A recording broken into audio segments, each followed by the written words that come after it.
चलिए बहुत इंतज़ार के बाद 10वीं क्लास के विद्यार्थियों के लिए हमने सोचा कि उनकी भी पढ़ाई भी आवश्यक है, क्योंकि उनका भी एग्ज़ाम समय से ही होगा। तो उन लोगों के लिए हम धातु एवं अधातु जो केमिस्ट्री में लेसन है, उस लेसन के महत्वपूर्ण VVI ऑब्जेक्टिव लेकर आए हैं। चलिए, धातु और अधातु। पहले धातु वो होते हैं जो विद्युत एवं ऊष्मा के सुचालक होते हैं, और अधातु वे होते हैं जो विद्युत एवं ऊष्मा के कुचालक होते हैं। चले, पहला क्वेश्चन क्या है? विद्युत अपघटनी परिष्करण। विद्युत अपघटनी परिष्करण में अशुद्ध धातु को बनाया जाता है।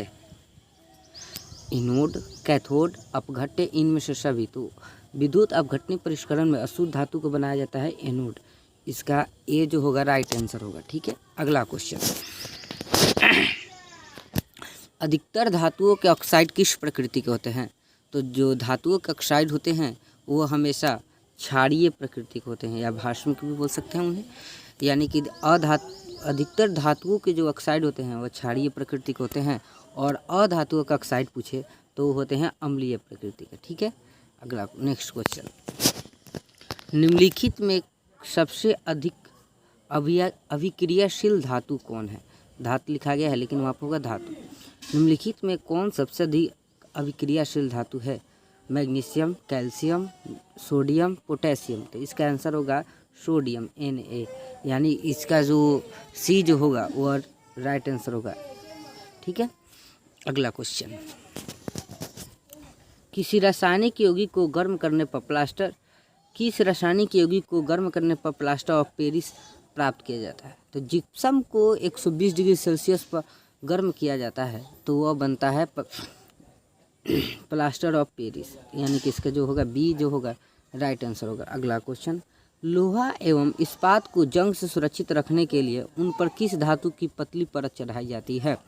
तो लोहा एवं इस्पात को जंग से सुरक्षित रखने के लिए उन पर किस धातु की पतली परत चढ़ाई जाती है? तो वो चढ़ाई जाती है जिंक, जिसको हम लोग Zn भी लिखते हैं। इसे हम Zn भी लिखा जाता है। ठीक है ना, इसका जो संकेत होता है वह Zn होता है। ठीक है, यानी कि 5 नंबर क्वेश्चन का राइट आंसर होगा डी।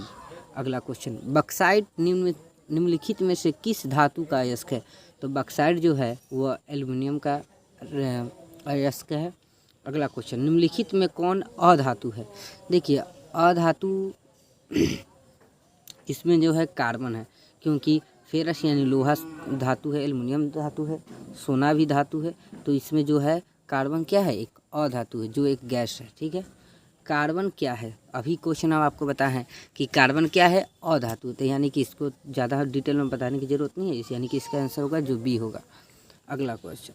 लोहा, निकेल और क्रोमियम के मिश्र धातु को क्या कहते हैं? टांका, जर्मन सिल्वर, ड्यूरेलियम, स्टेनलेस स्टील। तो इससे बोलते हैं स्टेनलेस स्टील, यानी इसका डी जो होगा राइट आंसर होगा। तांबा और जिंक के मिश्र धातु को क्या कहते हैं? तो तांबा और जिंक के मिश्र धातु को कहते हैं पीतल। ये होगा इसका राइट आंसर। लोहा को जिंक से लेपित करने की क्रिया को क्या कहा जाता है? तो लोहा को जिंक से लेपित करने की प्रक्रिया को कहते हैं गैल्वेनाइजेशन, यानी कि गैल्वेनीकरण। जो इसका होगा बी जो होगा जो राइट आंसर होगा। ठीक है, अगला क्वेश्चन। सबसे कठोर तत्व कौन है? तो देखिए, दुनिया का सबसे कठोर तत्व है हीरा, जो इसका राइट आंसर होगा डी होगा। अगला क्वेश्चन। चलिए, पित्तल है पित्तल एक मिश्र धातु है, यानी कि इसका हो जाएगा सी जो होगा राइट आंसर होगा। अगला क्वेश्चन। एक मिश्र धातु है, तो कॉपर और जिंक की जो मिश्रण होता है वो एक मिश्र धातु होता है, यानी कि ए जो होगा राइट आंसर होगा। अगला क्वेश्चन। हेमेटाइट किस धातु का अयस्क है? तो हेमेटाइट, मैग्नेटाइट, सिडेराइट, ये सब किसका अयस्क है? फेरस, यानी कि लोहा का, Fe, जो इसका डी होगा जो राइट आंसर होगा। निम्नलिखित में से किसे चाकू से काटा जा सकता है? सोडियम से रिलेटेड बहुत ज़्यादा क्वेश्चन आते हैं परीक्षा में। ठीक है ना, तो निम्नलिखित में से किसे चाकू से काटा जाता है? इसमें है लिथियम और सोडियम, दोनों होते हैं जिन्हें क्या किया जाता है? चाकू से काटा जाता है। लिथियम और सोडियम दोनों याद रखिएगा, एक होता है लिथियम, एक होता है सोडियम। ठीक है, अगला क्वेश्चन। निम्नलिखित में कौन उपधातु है? तो इसका हो जाएगा होगा आंसर Sb जो है वो उपधातु है। ठीक है, धातुओं की प्रकृति कैसी होती है? विद्युत धनात्मक, विद्युत ऋणात्मक, उदासीन, कोई नहीं। देखिए धातु क्या करती हैं, हमेशा अपने इलेक्ट्रॉन के त्याग करती है, इसके कारण ये होती है विद्युत धनात्मक होती है, यानी कि इसका जो होगा ए होगा जो राइट आंसर होगा। अगला क्वेश्चन, निम्नलिखित में कौन सा पदार्थ ऑक्सीजन से संयोग नहीं करता है? तो जो लोहा होता है जो लोहा होता है वो क्या करता है, ऑक्सीजन से संयोग करके अपने ऊपर जंग लगा लेता है। तांबा भी होता है, जिंक, पोटेशियम, सब ऑक्सीजन से अभिक्रिया करते हैं। लेकिन जो सोना होता है वो हम हमेशा प्रकृति में मुक्त अवस्था में पाया जाता है, यानी कि इसका आंसर होगा जो गोल्ड, AU। ठीक है, इसका जो बी होगा जो राइट आंसर होगा। शुद्ध सोना कितने कैरेट का होता है? तो शुद्ध सोना होता है 24 कैरेट का। ठीक है ना, शुद्ध सोना कितने कैरेट का होता है? 24 कैरेट का। विद्युत बल्ब का तंतु किस धातु का बना होता है? तो विद्युत बल्ब का जो फिलामेंट यानी तंतु जो बोलते हैं वो टंगस्टन का बना होता है, इसका बी जो होगा राइट आंसर होगा।